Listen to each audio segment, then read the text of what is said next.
जब रावण ने सीता हरण कर ले जाते समय जटायु के दोनों पंख काट दिए तो काल आया, और जैसे ही काल आया तो गिद्धराज जटायु ने मौत को ललकार के कहा, खबरदार, ऐ मृत्यु, आगे बढ़ने की कोशिश मत करना। मैं मृत्यु को स्वीकार तो करूंगा, लेकिन तू मुझे तब तक नहीं छू सकता जब तक मैं सीता जी की सुधि प्रभु श्री राम को नहीं सुना देता। मौत उन्हें छू नहीं पा रही है, कांप रही है खड़ी होकर। यही इच्छा मृत्यु का वरदान जटायु को मिला। किंतु महाभारत के भीष्म पितामह 6 महीने तक बाणों की शैया पर लेट करके मौत का इंतजार करते रहे। आंखों में आंसू हैं, रो रहे हैं, भगवान मन ही मन मुस्कुरा रहे हैं। कितना अलौकिक है यह दृश्य। रामायण में जटायु भगवान की गोद रूपी शैया पर लेटे हैं।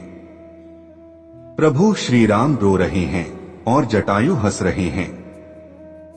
वह महाभारत में भीष्म पितामह रो रहे हैं और भगवान श्री कृष्ण हंस रहे हैं।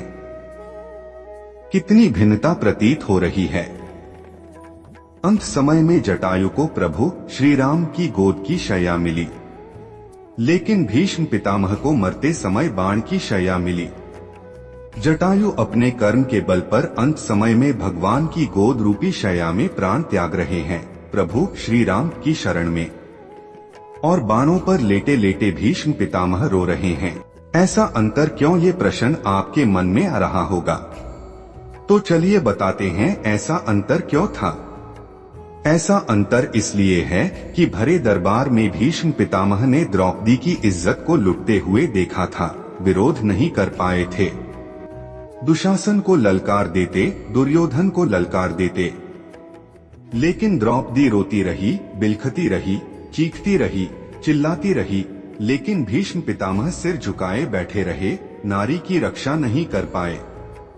उसका परिणाम यह निकला कि इच्छा मृत्यु का वरदान पाने पर भी बाणों की शैया मिली। और जटायु ने नारी का सम्मान किया, अपने प्राणों की आहुति दे दी, तो मरते समय भगवान श्री राम की गोद की शैया मिली।